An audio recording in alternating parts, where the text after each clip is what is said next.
Di pantai Ulai Madon, Amburadul.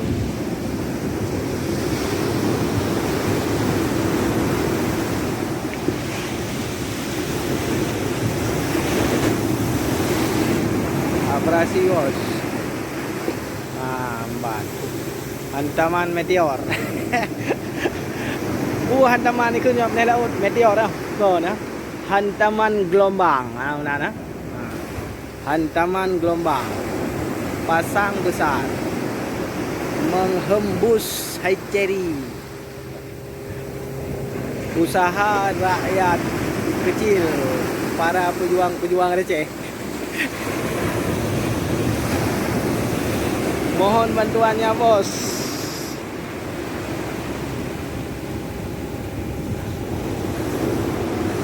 Pantai-pantai pesisiran Desa Ulai Madon sudah terkikis. Terkikis habis.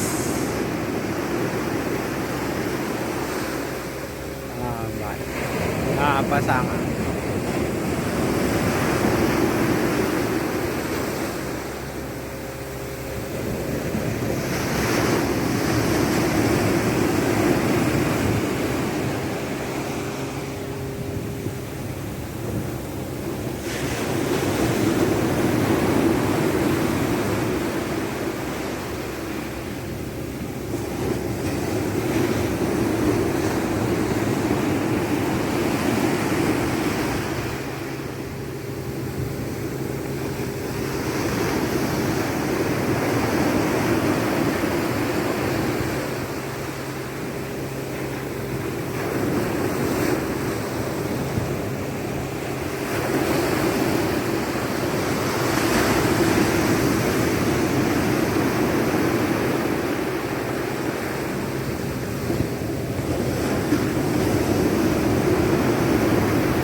Sip laga suasana apa ni laut.